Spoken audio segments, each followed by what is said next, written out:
본 콘텐츠는 경기도와 경기콘텐츠진흥원의 지원 사업을 통해 제작되었습니다.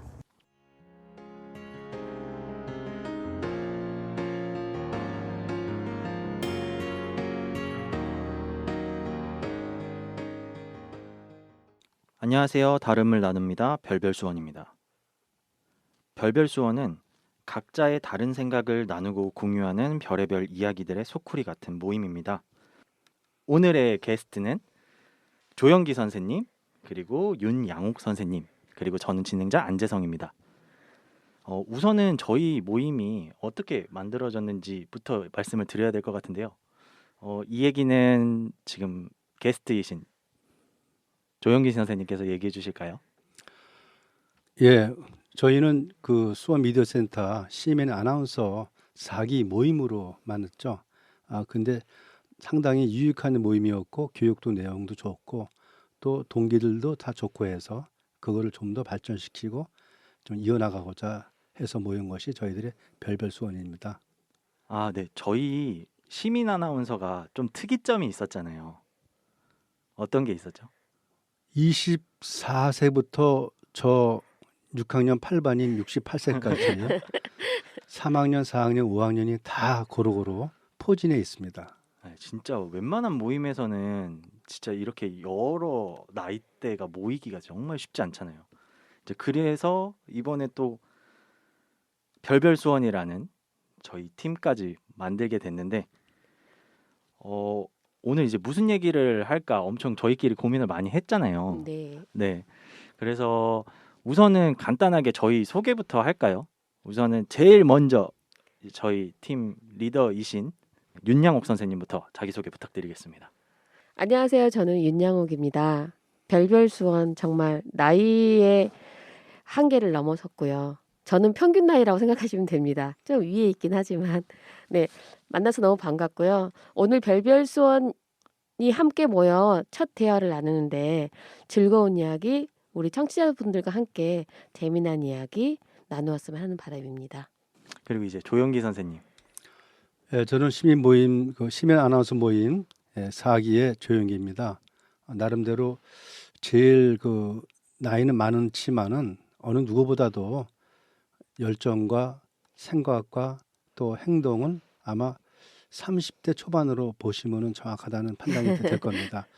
좀 더 많은 사람들과 또 많은 모임도 그야말로 별별 사람들이 모여서 하는 생각이기 때문에 열정적으로 참석해 보려 합니다. 고맙습니다. 네, 감사합니다.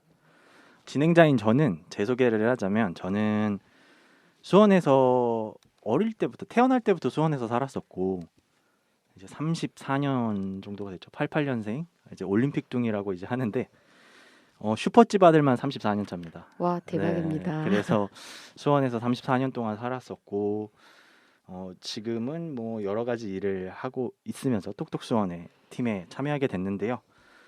오늘의 주제는 MBTI 성격 유형 테스트를 할 건데 혹시 MBTI라고 들어보셨어요? 네, 들어는 봤는데 테스트를 해보지는 않았어요. 조영기 선생님은 어떠세요? 저는 아주 생소합니다. 그러니까 성격이 이제 사람의 이제 성격 유형이 이제 16가지로 분류할 수 있다는 이제 마이어스 브릭스 유형 지표라는 거에 대한 얘기인데 지금 저희끼리 다 결과를 한 번씩 봤죠. 한번 보셨더니 어떠세요? MBTI? 제 생각에는 토종 선생님이 아마 현몽하시지 않았나. 상당히 테스트 유형이 참 좋더라고요. 토종 비교를 새로 보는 토종 선생님께서 새로 오신 것 같아요. 결과는 좀 만족하세요? 너무 잘 나왔어요. 너무 잘 나왔어요. 선생님 어떻게 나오셨어요? 저는 수호자형이라 그러는데 네. 앞으로 그렇게 살아가라고 아마 계시하시는 게 아닌가 하는 생각이 들어서 아주 참 기분이 좋습니다. 또 그렇게 살아야 되겠죠. 양옥 선생님은 어떠셨어요? 네, 저는 사교적인 애교관, 네. 맞는 것 같습니다. 맞는 것 사람을 같아요. 너무 좋아하는데요. 너무 정확해서 깜짝 놀랐습니다. 재성 선생님께서는요? 저는 뜨거운 논쟁을 즐기는 변론가 나왔습니다. 맞는 것 네, 같습니다. 네, 뭐 아무튼 이제 저희끼리 이제 시민 네. 아나운서 하면서 좀 어느 정도 이제 코로나 때문에 좀 따로 모임은 하지는 못했지만 같이 수업 들으면서 이제 어느 정도 성격을 대충은 알잖아요. 네. 이제 그래서 결과를 보고 서로 좀 웃을 수 있는 결과인 것 같아요. 네. 네, 그래서 오늘 할 주제가 이제 MBTI이기 때문에 처음에 제가 일부러 자기소개하라고 부탁드린다고 말씀드렸던 게 오늘은 이제 MBTI에 대해서 얘기할 건데 여기 첫 질문지가 뭐가 있었냐면 자신을 다른 사람들에게 소개하는 것에 어떠셨는지에 대한 얘기예요. 그러니까 자신을 다른 사람들에게 소개하는 게 어렵습니까? 안 어렵습니까? 이런 얘기거든요. 이거 답 어떻게 하셨어요? 저 같은 경우는 어렵지 않다는 쪽에 동의를 했고요. 네.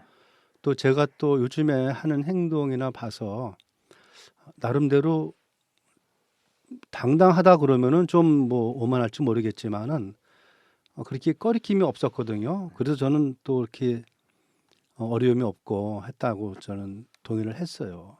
양욱 선생님은 여기 답 어떻게 하셨었어요? 네, 저도 사람들을 좋아한다고 했잖아요. 네. 네. 소개하는 거 부담스럽지 않습니다. 막 소개를 막 하고 싶어요.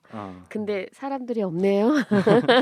그러니까 아까도 자기 소개를 하라고 제가 부탁을 드렸는데 네. 해달라고 부탁을 해드렸는데 저희 또 팀에 대한 소개를 또 같이 얹으셔서 네. 그러니까 확실히 의욕적인 아, 모습이 그랬네요. 생각해 보니까. 네, 네. 저는 저 분명 다시 자기 소개를 해달라고 했거든요. 좀 별별한 사람이에요, 양욱 쌤이. 예. 맞아요. 별별에 아주 푹 빠졌나 봅니다. 네. 제가. 저도 자기 소개하는 거는 어렵지는 않은데 여기 저는 중립에서 음, 그냥 조금 벗어나는 어렵지 않습니다였어요. 그러니까 왜냐면은 음. 자기 소개하는 게 생각보다 이렇게 저도 이제 연차가 이제 선배님들에 비하면은 낮기는 하지만 어디서부터 얘기해야 되지? 어떻게 하면 나를 소개를 해야 되지? 그러니까 소개에 대해서 이렇게 남한테 자기를 소개를 할 때 어떤 멘트를 해야 될지가 저는 조금 어렵기는 해요. 그러니까 어떤 모임에 가서는 이런 얘기를 해야 되고 아, 어떤 모임에 가서는 이런 얘기를 해야 되는데 그런 정리가 아직 조금 힘들어서 저는 약간 중립에서 약간 벗어난 어렵지 않습니다였어요. 네. 생각이 너무 많으셔서 그런 거 아닐까요? 네, 그럴 경우도 있죠. 너무 전곡을 짚었나 봐요. 어렵습니다. 이번에 이제 자기 소개 하실 때 보통 어떤 거 위주로 얘기하세요, 현기 선생님? 저 같은 경우는 뭐 아무래도 이제 살아온 그 사회생활 경험이 있다 보니까 일단 현장 아니면 주변 분위기 파악을 먼저 하죠. 그러면서 내 살아온 부분과 어떤 것이 매칭이 되는가를 결정한 다음에 바로 그 부분을 얘기를 나눈다 생각할까요? 그리고 일단 상대한테 다가가는 성격이지 상대를 오라고 하지는 않습니다. 상대를 알기 위해서는 제가 다가가고 저를 일단은 오픈을 해요. 저를 소개할 때 저 사람 괜찮겠구나 하고 느낀 사람은 다가오기 때문에 만남이 그렇게 어렵진 않아요. 또 항상 그런 식으로 하고. 그러니까 제 생각에는 약간 점점 이제 연세가 들면 들수록 저도 이제 나이를 먹으면 먹을수록 무슨 생각이냐면 솔직히 다가가기가 쉽지가 않거든요. 왜냐면 옛날에는 저희끼리 뭐 모르는 사람들이랑 얘기를 해도 만약에 문제가 생겼을 때 서로 합의하면 끝나지만 요즘에는 법부터 드립이니까 약간 저는 오히려 더 다가가기가 힘들어지는 것 같아요. 사람들한테.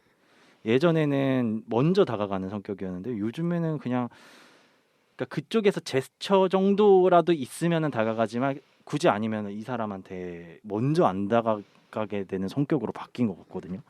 혹시 양욱 선생님은 자기 소개할 때 어떤 부분 많이 얘기하세요?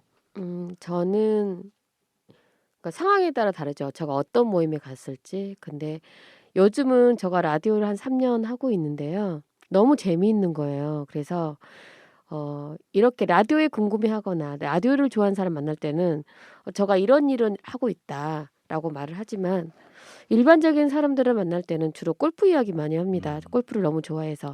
그래서 취미 활동 만난 사람들끼리는 골프 이야기 많이 하고요. 정말 작년 올해 한 3년 라디오에 미쳤고 골프에 미쳤다고 생각하시면 됩니다. 그래서 그렇게 상황에 맞춰서 이야기를 하긴 하지만 좀 자신감 있게 어필하는 부분이고요. 조영기 쌤 같은 경우는 다가가신다고 하시잖아요. 저는 요즘 다가가는 게 너무 힘들어요. 음. 에너지가 좀 딸리는 것 같아요. 그래서 가만히 있습니다. 가만히 있고요. 이 세월이 지나가니까 안재승 선생님 말씀대로 여러 가지 생각해야 될 부분은 많지만 많은 사람이 없어도 나에게 힘을 주는 에너지의 원천이란 게 있습니다. 가족을 제외하고도. 그러다 보니까 그런 분들과 함께 하고 싶지. 저의 에너지를 그냥 낭비하면서까지 누군가를 만나러 뛰어가는 그 젊은 혈기는 없어진 것 같습니다. 근데 여기에 대해서 조금 얘기를 해보자면 제가 뭐 30대 대표는 아니지만 남한테 먼저 다가가는 거가 오히려 제가 지금 이제 88년생이라 그랬잖아요. 네. 그러니까 80년대에서 이제 MZ 세대라고 해가지고 이제 밀레니얼이랑 이제 Z 세대 이제 관련해서 이제 얘기할 것도 많기는 하지만 네. 그 나이 때 사람들이 오히려 더 개인화가 많이 됐어요. 이게 나쁘다는 건 아닌데 네. 다가가서 얻을 게 없는 거예요. 오히려 혼자서 그거를 감내하면은 내 외부 환경에 문제가 될 게 없는데 저도 오히려 더 개인화가 돼가는 중인 것 같아요. 근데 이게 사람들이 모였을 때 시너지가 나야 되는 것도 분명히 있지만 거기에서 이제 파생되는 것들을 오히려 원천 차단시키는 것들이 저도 조금 많이 생기는 것 같아서 그래서 좀 먼저 다가가지 않는 게 요즘 사회의 좀 분위기인 것 같기는 하더라고요. 저 같은 경우는 뭐 아무래도 이제는 뭐 작년이니까 좀 생각을 달리 하겠지만은 제가 다가간다는 이유는 저 나름대로 상당히 그것이 또 현명하다 생각하거든요. 왜 그러냐면은 제가 다가가서 제 한 부분을 보내면은 나름대로 상대가 좋은 점을 만나서 서로 같이 어울리잖아요. 그러면은 우리가 각자 할 수 있는 일을 나누게 돼요. 우리 모임도 별별이지만은 각자 할 수 있는 일을 나누게 되면은 하나 일을 할 때 나름대로 좀 공유를 하고 힘을 n분의 1을 하니까 우리가 농구에서 월커트 프레싱은 힘들잖아요. 축구에서 센터포드가 최종 수비수까지 갈 일은 별로 없잖아요. 맞아요. 그런 식으로 각자의 맡은 바를 공유하고 나누기 때문에 나를 소개함으로써 그렇기 때문에 그거는 요즘 말하는 윙윙이 될 수 있다. 근데 그렇다고 가지고서 많은 정보를 우리가 공유하는 건 아니지만은 자기 자신을 좀 공개하고 다가가는 것은 어떻게 보면은 체력도 안배가 되고 좋지 않나. 전 그런 생각을 하고 있거든요. 그러다 보니까 어떻게 나름대로 인적 네트워크가 또 구성이 되는 거죠. 요즘들 그 인맥이라는 것을 또 나쁘게들 그 악용들 하는 경우가 있지만은 맞아요. 그건 악용의 사례고 음. 그걸 나누게 되면은 참 같이 갈 수 있는 그렇게 되기 때문에 좀 사회적인 얘기가 될지 모르겠지만은 저는 일단은 그래서 나를 좀 오픈하는 것이 사회를 살아가는 현명한 방법이 아니겠느냐. 저는 이런 얘기를 후학들한테도 좀 해드리고 싶은 생각이 제 생각이에요. 네. 명언이십니다. 반성하겠습니다. 조영기 선생님은 이제 조금 더 네. 먼저 다가가는 네. 성격. 네. 윤양욱 선생님이랑 저 같은 경우에는 점점 그러니까 원래는 먼저 다가갔었던 성격인데 뛰어갔죠. 네, 맞아요. 저도 뛰어갔습니다. 그랬었어요. 네. 근데 먼저 다가가는 성격인데 점점 가면 갈수록 조금 덜 다가가게 되는. 저는 좀 조심스럽게 네. 바뀌는 성격이게 되거든요. 사회 문화가 좀 바뀌지 않았나라는 생각이 네. 듭니다. 제 생각엔. 그래서 참 이 질문 하나에도 되게 많은 걸 생각을 하게 되는 것 같아요. 왜냐면은 제가 만약에 제가 봐왔던 조영기 선생님 연세의 분들은 무조건 어린 사람이 먼저 다가가야 되거든요. 맞아요. 네, 그래서 진짜 조영기 선생님 뵀을 때 조금 의외였어요. 되게 의외였어요. 그쵸. 그 지난 얘기지만은 우리 그 4기 네. 수강 때 제가 속으로 생각한 게 있어요. 절대 지각하지 말자. 네. 그리고 숙제도 일단은 제일 먼저 하는데 그 다음부터는 손을 알아도 손 제일 먼저 들지 말자. 그 다음에 또 제일 처지지도 말자. 중간에서 가자. 그러니까 후학들이 어려워하지 않게시리 중간에 가자. 이제 그게 제 생각이었고 그렇게도 해왔어요. 그게 여러분들한테 믿겼던 것 같은데 그 제 낚시예요, 사실은. 네, 인정합니다. 여러분들이 걸리신 거야. 네, 멋지셨어요. 네, 배려도 있었고 공감도 있었고, 네, 너무 멋지셨습니다. 그래서 여기에 이제 지금 자기소개하는 또 이제 질문지가 있었고 그 다음에 조금 연관되는 질문이라고 생각해서 제가 뽑았는데 금방 새로운 직장 사람들과 어울리기 시작합니다. 라는 것에 이제 동의 비동의 부분이 있었어요. 여기에 있어서 양옥 쌤 같은 경우에는 어떻게 선택을 하셨어요? 네, 동의합니다라고 했는데요. 일단은 직장 생활이잖아요. 네. 이렇게 일반적인 사회 생활이다 보니까 당연히 적응해야 되는 건 당연하다고 음, 생각하고요. 음, 또 아까 말씀드린 것처럼 사람들을 너무 좋아하니까 음. 내가 해야 할 일을 정확히 할 수만 있다면 함께 어울리는 게 좋다고 생각하기에 적극적으로 저는 동의했습니다. 아, 여기에 있어서 조영기 선생님은 저 같은 경우는 벌써 이미 이제 직장도 정리가 됐고 네. 그런 입장에서 과거 제가 30대 28대 직장을 들어가서 처음에 제가 적극적으로 참여했나 어울렸나 했는데 그랬던 것 같아요. 성격 자체가 좀 성장 때부터 좀 낙천적이지 않았나 하는 생각이 들어서 그러는데 어려운 부분도 많았죠. 사실 그렇게까지는.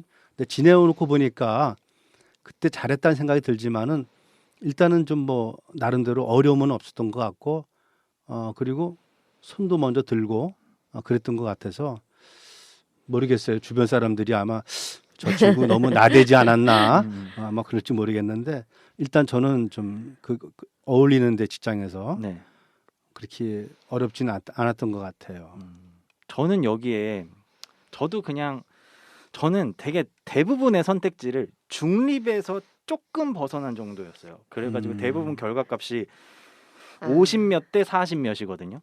근데 여기에서도 저는 질문을 새로운 직장에 어울리기 시작하는 게 어렵지 않습니다라고 쓴 것 같아요. 왜냐하면 새로운 사람들을 만나는 데 있어서 만나고 나서 피곤한 일이 생길지는 모르겠지만 처음 만나는 거에 있어서 부담감은 별로 없거든요. 근데 이 두 가지 질문지 자기소개하는 게 어렵냐 그리고 새로운 사람 직장에 어울리기 시작하는 게 어렵냐 이런 얘기는 이제 MBTI적으로 놓고 보면은 외향형인지 내향형인지를 가르는 질문지라고 생각을 해요. 저는. 네. 그래서 여기에 있어서 결과값들이 보통은 외향으로 나오셨어요? 내향으로 나오셨어요? 조영기 선생님. 저 같은 경우는 외향 쪽에 조금 뭐 3대 7 정도로 네. 그러니까 7대 3이죠. 네. 그렇게 나왔던 것 같고요. 네. 나름대로 뭐 제 성격을 잘 여기 주인공이 잘 파악하지 않았나 하는 생각이 들어요. 네. 적나라하게 제 속을 다 보인 것 같아가지고 어쨌든 그렇게 외향 쪽으로 나왔습니다. 네. 그럼 당연히 제 추측이지만 양옥 선생님은 네. 외향형 나오셨겠죠? 네, 당연히 외향적 나왔습니다. 몇 프로 나오셨어요? 저는 퍼센트를 어디서 봐야 되죠, 선생님? 거기 밑에 사진 밑에 보면은 네. 외향이랑 아유, 내향 이제 있잖아요. 눈도 안 보입니다. 아니야. 크게 확대하셔야 네, 저희가 오늘 지금 이 자리에서 이 성격 MBTI를 했거든요. 처음 하셨죠? 그래서 지금 제가 보는데 좀 힘듭니다. 네, 네. 저는 외향형이 79%, 내향형이 21%입니다. 저 얼마 나왔을 것 같으세요? 맞춰보세요. 제 생각에는 한 55% 나왔을 맞아. 것 같은데요. 선생님 중립이셨잖아요. 최성 씨는 55% 나오셨을 것 저 같아요. 외향이 53%고요. 어. 내향이 47%입니다. 굉장히 대단하신 분입니다. 네. 옛날에 저는 이 성격을 숨기고 계신 건 아니시죠? 어, 이렇게 중립을 지킨다는 게 쉽지 않은 일이거든요, 실은. 이게 맨 처음에 저 20살 때 MBTI 했었을 때 그때 이제 취업 준비하려고 이제 회사 학교에서 대학생들 지원해 주는 게 있었어요. 너 자신을 알라 해가지고 네. MBTI, 홀랜드 뭐 이런 것들이 있었었는데 거기서 했을 때 제가 외향형이 60에서 70이 나왔었거든요. 근데 살면서 바뀐 거예요. 이게 저도 MBTI를 정말 오랜만에 했어요.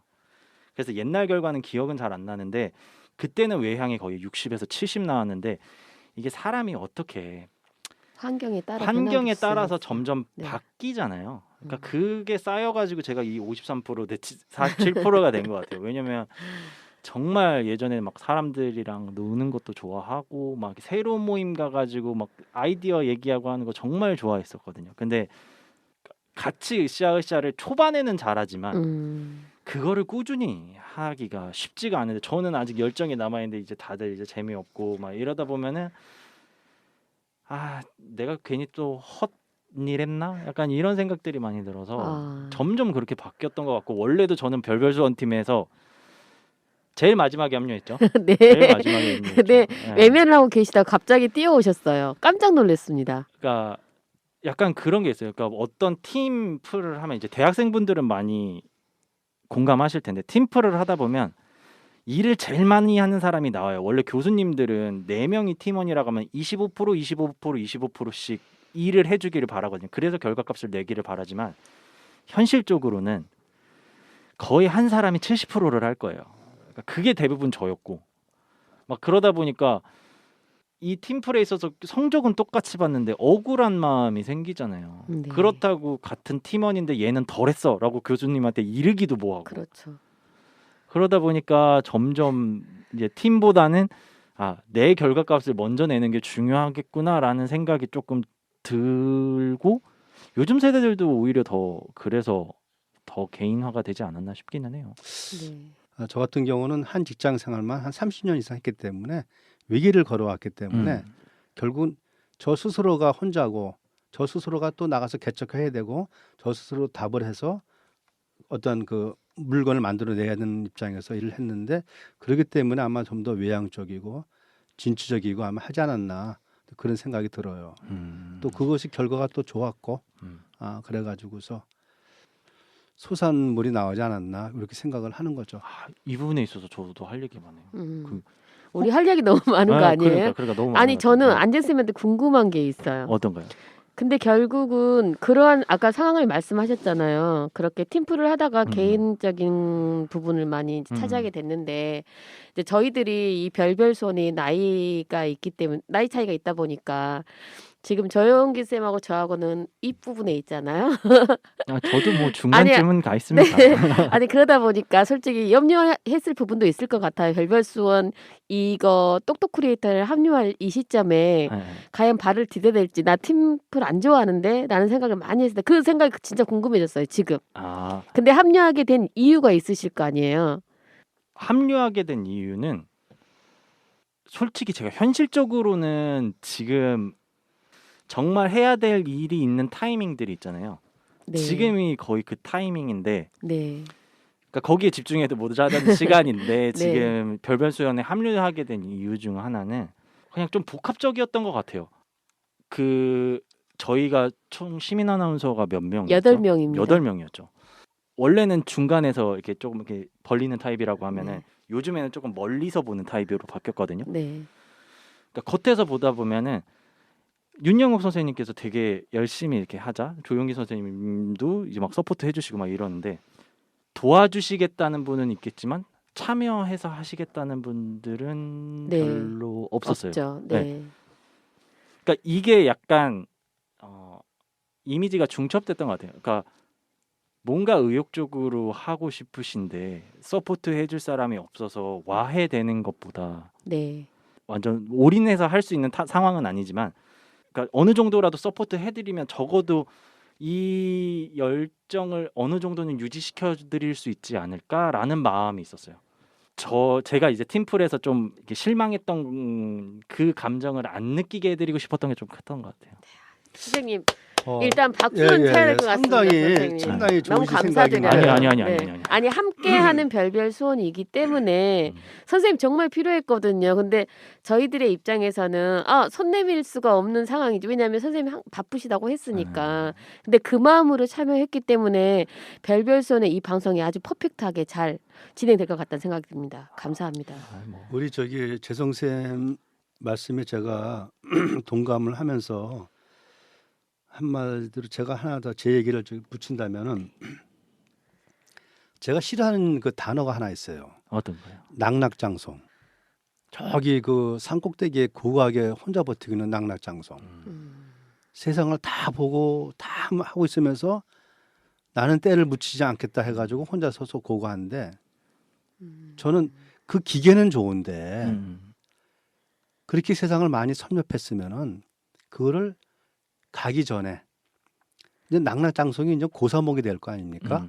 가기 전에 세상에 네가 갖고 있는 경험과 견문을 다 풀고 가라.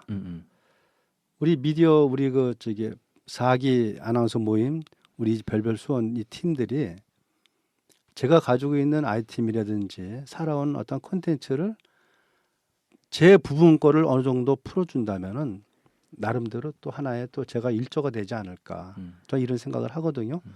그럼 저는 또 좋아지는 거예요. 음. 같이 여러분들하고 유민하면서 언제 이런 식구들하고 또 어울려봐요. 음.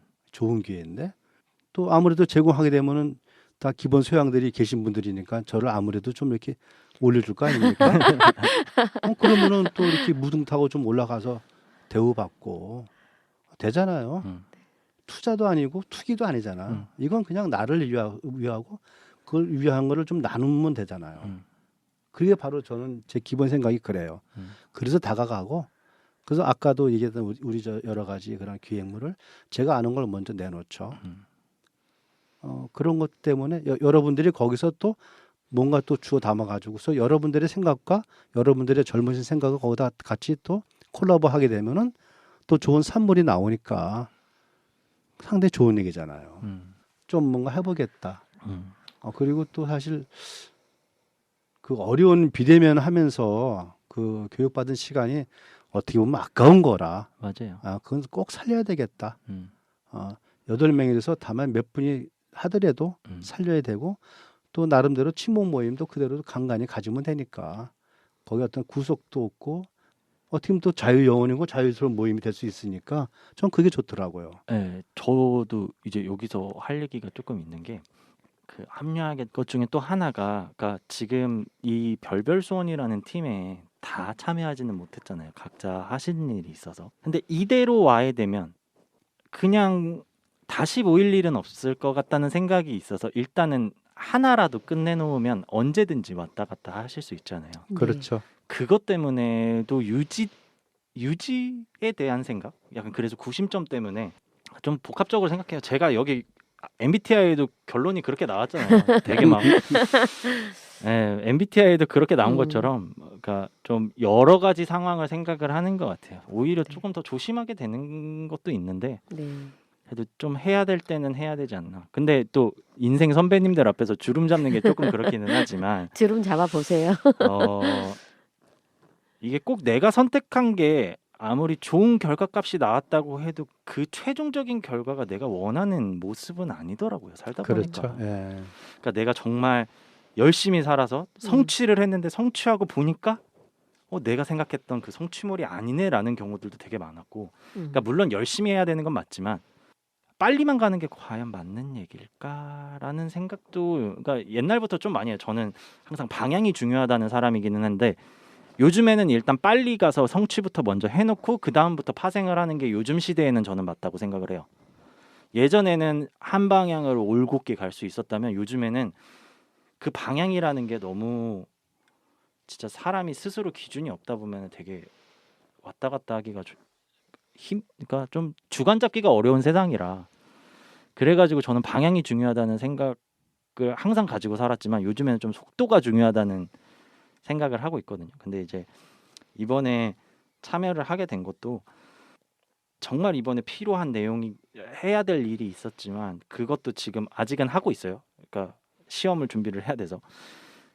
근데 과연 지금 이 시간에 딱 해가지고 이거를 성취하고 나서 이 별별수원에 참여를 못해서 이 구심점이 없어진다면 좀 아쉽지 않을까라는 생각도 있어서 아무튼 좀 복합적이에요. 그냥.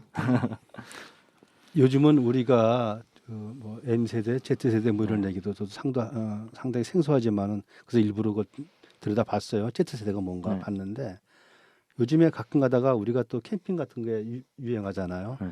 불멍 때리기. 저는 이 별별수원 뭐 이거 하는 것도 저한테 하나의 멍 때린다고 생각을 해요. 좋은 하나의 나름대로 제 바빴던 저기를 하나의 피신처다. 이런 생각을 하거든요. 제가 하고자 했던 일에 줄에서는 분명히 벗어난 일인데 어떻게 보면은 다시 갖다 합쳐질 수 있는 일이기 때문에 저는 이 일이 괜찮다 생각을 해가지고서 일단은 한번 성과물은 만들어 보자 네. 하는 생각을 가지고 있고 우리 재성 씨나 뭐 양호 씨 다들 다 풀풀 넘치는 그런 기백들이 있는 분이라서 저한테는 좋은 파트너 같아요. 네. 저번에 그랬어요. 제가 참 좋은 후학들을 만났다 이런 생각을 합니다. 잘 좀 지도해 주십시오. 아우 뭐 제가 지랄 게 뭐 있나요? 네. 자, 우선은 다시 주제로 돌아와서 네. 일단은 이제 다음 질문 이제 말씀드릴게요. 이제 저희가 MBTI 하면서 다음 질문 중에 또 뭐가 있었냐면 주목받는 일에는 관심이 없습니다. 여기에 대한 대답은 제가 조금 먼저 해도 될까요? 네. 저는 주목받는 일에 관심이 없는 척을 하지만 관심을 받는 것을 좋아하는 편입니다. 그래서 이거는 좀 중립에서 조금 네. 동의 쪽으로 조금 많이 했어요. 좀 관심 받는 거 좋아하기는 한데 대놓고 관심 받는 건 이렇게 싫어하는 약간 이런 거 있잖아요. 약간 그런 쪽인 것 같아서 저는 관심을 주목받는 일에 관심이 좀 있기는 한데 좀 티 안 나게 하는 법이 있을까라는 생각을 하는 쪽이어서 그렇게 답을 했어요. 여기서 아, 조영기 선생님 어떻게 대답하셨어요? 주목받는 일에는 관심이 없습니다 하고 저도 관심이 없다는 쪽에 네. 그 동의를 했는데 관심이 없다는 거는 아니죠. 눈 뜨고 있고 귀 열리고 있고 입 벌리고 있는데 관심이 왜 없겠어요. 견눈질은 하죠. 근데 관심이 없는 쪽으로 저는 사실 좀 그 무게를 둬요. 아, 주목받는 것보다. 예. 그것이 왜 그러냐면은 저 자신이 이제 어느 정도 함량이라는 걸 제가 알잖아요. 또 체력이라는 것도 또 있잖아요. 그렇기 때문에 제가 할 수 있는 일인가 아닌가를 판단을 하게 된다는 거죠. 그러니까 저거는 내가 해서 나한테는 과욕이고 오버페이스가 될 수 있는 일이다 싶은 것들은 제가 관심을 좀 멀리 하죠. 저건 내 길이 아니냐, 내 게 아니냐 이런 생각을 해서 저는 딱 정리를 합니다. 그게 어떻게 보면 좀 나이가 들었다는 얘기겠죠. 그럼 원래 조금 30대, 40대 때는 조금 어떠셨어요? 그때는 그 상당히 뭐 이것저것 네 것도 내 거, 내 것도 내 거 이거였죠. 예, 그래가지고서 제가 그 출판 문화 쪽에 있었지만은 모든 이름에 모든 저기 책 뒤에 바이라인에 제 이름이 들어가야 되겠다 네. 하는 식으로 욕심을 많이 냈죠. 좀 오버페이스를 하시기도 그렇죠. 하시고. 예. 그때는 또 체력이 됐고 어른들 말씀에 뭐 돌을 씹어도 생긴다고 할 정도로 그때는 참 겁모르고 그랬던 것 같은 생각이 들어요. 지금 제가 이 팀에 합류하는 것도 약간 겁모르고 약간 지금 오버페이스 하는 게 아닌가 약간 싶기는 그건 한데. 아닌 것 같아요, 선생님. 잘 합류하셨습니다. 네. 아, 네. 양옥 쌤은 여기 주목받는 일에 관심이 있으세요, 없으세요? 저 주목받는 일에 관심이 있습니다. 그러니까 라디오도 오래 하셨겠죠. 아니 그게 아니고요. 양옥 씨는 관심 많으신 분이에요. 아니 저는 주목받는 일에 관심이 있는 게 아니고요. 제가 움직이면 주위 분들이 관심을 가져요. 쟤 뭐 하고 있어? 이렇게 관심을 가지시더라고요. 아, 욕먹을 수도 있지 않아요? 이거? 요건 뭐든 먹겠습니다. 제가 음. 이번에도 그 행국동 라디오에서 제가 메인 MC 1시간을 했거든요. 네, 추억 사연을 제가 담아서 그 프로그램을 진행했는데 앞에 3일 중학교 학생들이 그 셀러로 물건을 팔러 나왔는데요. 그 친구들이 얼마나 호응을 해주는지 그 쿠폰을 다 남발을 해버렸습니다. 제 시간에. 그럴 정도인데 아이 컨택이 되다 보면 그냥 기분이 너무 좋아지면서 이렇게 흥분을 하게 됩니다. 그래서 그렇게 있다 보니까 내가 주목받고 싶어 하는 게 아니고 네. 내 행동에 사람들이 주목을 하시더라고요. 그러니까 그게 부담이 되세요? 안 전혀 되세요? 안 되고요. 아주 그러니까요. 행복합니다. 그래서 더 행복한 것 같아요. 주목받는 일에 관심이 많으신 걸로. 네. 네. 근데 제가 그 예를 들어서 이야기를 해드릴게요. 네. 이제 여자들의 이야기입니다. 네. 이제 선생님들처럼 말씀을 하시는 분들도 계시지만 저 언니가 항상 저에게 하는 말이 있었어요. 아침에 일어나서 여자분들이 거울을 보잖아요. 근데 아무리 우리 기준에서 못생겼다고 생각하는 여자분들도 거울을 보면서 아침에 눈을 떠서 거울을 보면 나는 왜 이렇게 예쁜 거야 라는 생각을 한대요. 정말. 그래서 진짜 그랬더니 정말이래요. 아우 남자들 아시지 않아요? 남자들 언제 제일 잘생겨 보입니까? 스스로가 잘생겼다고 했대. 샤워 끝나고 일단 기본이에요. 세수하고 그런가요? 딱 거울 남자분들- 쳐다보면 이 정도는 나 괜찮지. 남자들도 아. 똑같습니다. 그러면 결국은 저하고 똑같은 마음이지만 겉으로 표현되는 게 얼마 전 화장품 그럴 수 선전에 있겠네요.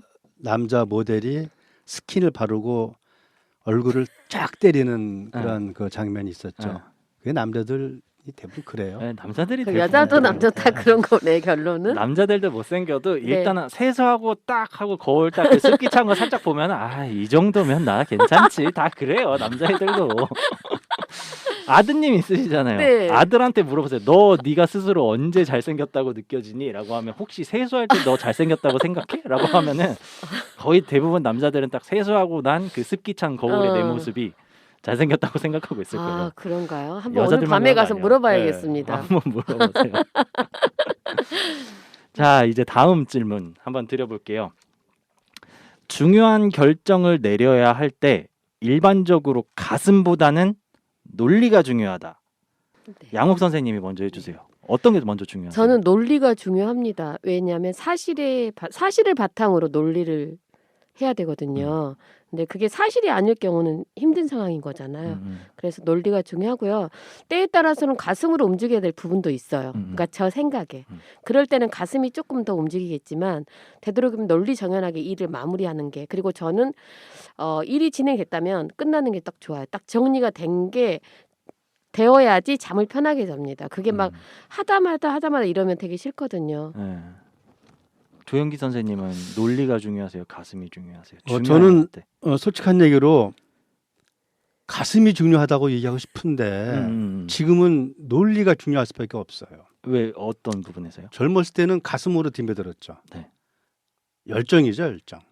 근데 지금은 제가 가지고 있는 그 먼저 번 질문하고도 비슷한 답이 될 수 있는데 제가 가지고 있는 역량이라는 것을 알기 때문에 이제는 논리적으로 따지고서 일을 뒷매들죠.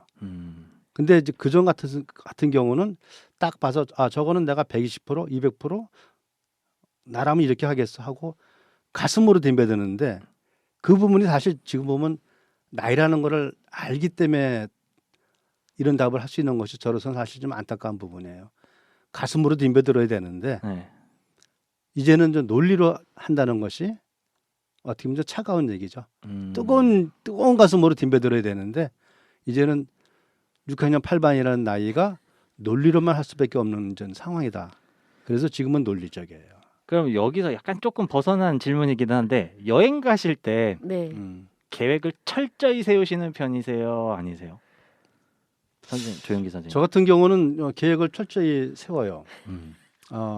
나름대로 예를 들어서 우리가 어디입니까? 저 포항이나 저기 강도 고성 그 강릉으로 올라가는 7번 국도를 간다. 그러면 어디 가서 뭘 보고 시간을 얼마나 주체하고 뭐 한다. 또 그런 관련 기사도 많이 써봤기 때문에 상당히 논리적이에요. 가서 뭘 보고 그럼 양옥 선생님은 여행 저는 가실 자꾸 조영기 쌤 뵙고 웃음이 나오는데요. 때 네. 저하고는 극과 극인가 봅니다. 저는 여행을 갈 때 해외를 갈 때도 그냥 가요. 그냥 저는 막 여행 가면서 배낭 메고 막 돌아다니면서 뭔가를 확인하고 관찰학습을 좋아하지 않고요. 제가 여행을 가는 이유가 딱 편안한 안식처? 늘상 일어나는 이런 거 바쁜 일상보다는 나의 휴식을 취하고 가기 때문에 친구들이나 가족들하고 가도 그냥 하와이라든가 예를 들어서 그 여행 휴양지 있죠. 휴양지 쪽으로 많이 갑니다. 그래서 친구들과 그 해외여행 갈 때 막 그 유럽 돌아다녀야 되잖아요. 몇 개국을. 그럼 거의 차 안에서 쓰러져서 아무것도 할 수가 없어요. 정말로.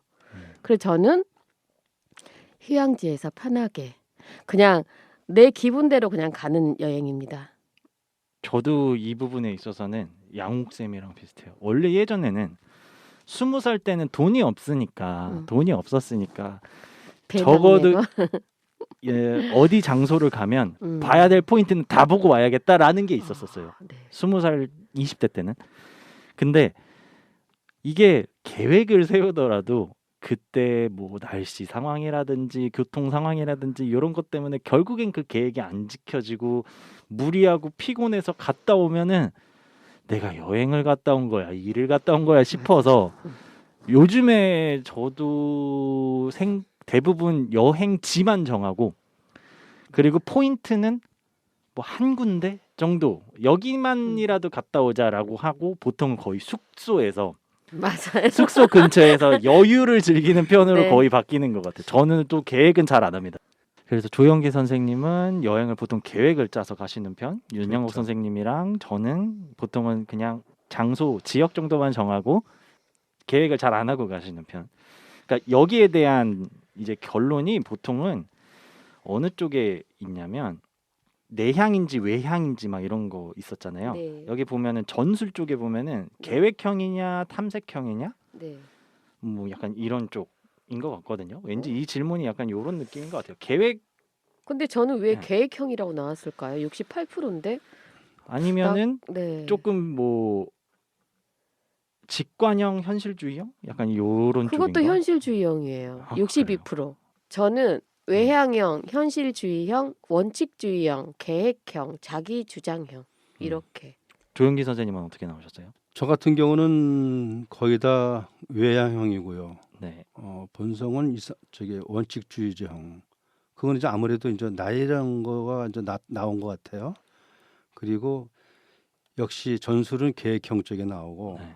근데 이제 자 부분에서 자기주장형이 나왔는데 똑같은데. 이게 저 같은 경우는 참 잘 나왔다 생각한 것이 뭐냐면은 이 형태별 얘기인데 이제는 제가 살아온 경험이 있으니까 네. 제가 주장하는 게 있는 거죠. 네. 그러니까 이렇다 하고 들어갔는데 아니라는 거에서 뭐가 나왔을 땐 논리적으로 내 주장을 펼친다든지 이제 그게 제 나이가 여기에 반영된 게 아닌가 하는 생각이 들어요. 저는 여기에서 대부분 뭐 50몇 대 40 몇이에요. 대부분이 50몇 대 40 몇이고 그나마 이제 50%가 절반이 넘는 걸로 대답을 해드리자면 외향형, 직관형, 이성적 사고형, 그리고 탐색형, 그리고 신중형이 나와요. 지금 저하고 딱 다 반대예요. 네. 그러니까 저 양욱 씨 같은 경우는 이제 어떤 사항별로 네. 내 마음은 안 그런데도 사항별로 덤벼드는 경우가 있거든. 네, 대처는요. 예, 이제 그러기 때문에 이제 지금 근데- 나하고도 틀리다는 근데 그래서 쌤 나오는 이게 거야. 제가 네. 보통 어떤 일을 할 때 꼭 해야 될 일은 제가 나서서 하지만 그렇지 않은 건 거의 배려거든요. 네. 네. 근데 여기 MBTI에서 자기 주장형이 93%가 나왔어요. 와, 93% 나오기 쉽지 않은데. 그쵸, 쌤님? 어, 이거 어떻게 해석을 해야 되죠? 아니 뭐 이제 이 MBTI라는 게 무조건 절대적인 그러니까. 게 아니니까 그래. 어떻게 사람의 성격을 16가지로 네. 나눕니까? 그리고 뭐 상황에 따라서도 네. 가족한테는 내향적일 수도 있지만 근데 밖에서 제목이 외향적일 수도 있고. 사교적인 외교관이란 말이죠. 네네. 자기 주장이 그렇게 강한데. 그러니까 그게 맞는 거죠. 자기 주장이 강해도 사교적일 수는 있죠. 그게 맞는 거죠. 맞는 거예요. 네. 자기 주장을 이거 하는 거죠. 아, 근데 외교관이 자기 성격, 자기 주장을 다 가지고 관철시키려고 하지만은 그대로 됩니까? 그렇죠. 타협인데 네. 셈이고 계산인데 그렇잖아요. 네. 그게 안 되면은 외교가 안 되잖아요. 자, 결론은 별별 수원이 잘 될 수밖에 없는 이유입니다. 제가 자기 주장형이 이렇게 강하기 때문에 와 근데 90%가 넘는 거는 진짜 93%. 놀랄 만은 한 것 같아요. 오늘은 가볍게 저희 소개하면서 이제 성격 유형 왜냐면 근데 처음 해보셨다 그래가지고 보통은 저희끼리 그래도 한 교육을 이수를 했었으니까 이제 서로에 대해서 느낀 바가 있었는데 대충은 맞는 것 같아요. 그렇죠. 이게, 예. 각자가 분석한 게 있는데 예. 다 맞는 것 같아요. 예. 양욱 선생님은 조금 여기 읽어보면서 네. 좀 기억에 남거나 조금 이거 진짜 너무 공감된다는 문장 있으세요? 보면 서로 용기를 북돋아주고 치켜 세우며 힘이 돼주세요. 한 사람이 받은 긍정의 에너지가 곧 모든 이에게 전달될 테니까요. 이렇게 나왔거든요. 사교적인 외교가. 밑에 네. 내려보면 단점도 있으실 텐데. 단점은 보고 싶지 않아요. 아, 단점은 보고 싶지 않아요. 제가 이렇게 자기 주장이 강합니다. 네. 진짜 참 이게 MBTI 가지고도 엄청 오래 얘기했어요 지금. 네. 이제 참 오늘은 처음 저희 별별 수원 이제 여러 나이대가 모이고 여러 성격들이 모여서 같이 이야기를 나눌 수 있는 다름을 나누는 별별 수원입니다라고 저희가 오프닝 멘트 하듯이 좀 여러 다른 사람들의 얘기를 같이 얘기할 수 있는 팀이었으면 좋겠어요 저희가. 그래서 이 MBTI 오늘 그냥 재미로 한번 해봤는데 좀 어떠셨나요 선생님? 상당히 저는 좋았어요.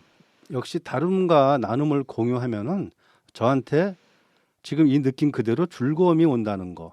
저는 이게 상당히 좋았다 생각합니다. 감사합니다. 여러분들한테 고맙다고 해. 네, 양 선생님은 어떠세요? 네, 저는 다음 시간이 기대가 돼요. 저희들이 토크했을 때 다음 별별 수업만에 네. 그 독특함을 가지고 또 어떠한 주제를 이야기를 할 건데요. 많이 기대되고요. 오늘 정말 즐거운 시간이었습니다. 네, 지금 뭐 저도 30대, 40대, 50대 초반이에요. 50대, 60대 뭐 이렇게 있는 것도 많지도 않고 그리고 성격이 저는 개인적으로 끼리끼리 모인다고 하는데 지금 다 다르거든요. 네, 맞아요. 그래서 저희가 뭐 각 시대의 대표를 하는 사람도 아니기는 하지만 그래도 네. 이런 나이대가 모이기도 쉽지도 않고 성격이 다른 사람들이 서로 배려하면서 얘기할 수 있는 공간이 많지 않을 거라고 저는 생각을 하고 저희가 그래서 괜찮을 거라고 생각하거든요. 그래서 뭐 저희 팀에 뭐 언제든지 합류하고 싶으신 분들 있으면 네. 서로 예의를 갖추면 언제든지 들어올 수도 있고 하니까. 그럼요. 네. 네. 그래서 우선은 처음에 저희가 간단하게 자기소개하면서 저희 성격 유형 테스트하면서 이야기 나눠봤고요. 다음 시간에는 조금 더 재밌게 신빙성은 정확도는 떨어질지 모르겠지만 그래도 조금 더 재밌게 할 수 있도록 다음 시간에 찾아뵙도록 하겠습니다. 지금까지 별별수원의 진행자 안재성이었습니다. 그리고 오늘의 게스트는 조영기의 윤영옥이었습니다. 네, 감사합니다. 감사합니다. 감사합니다.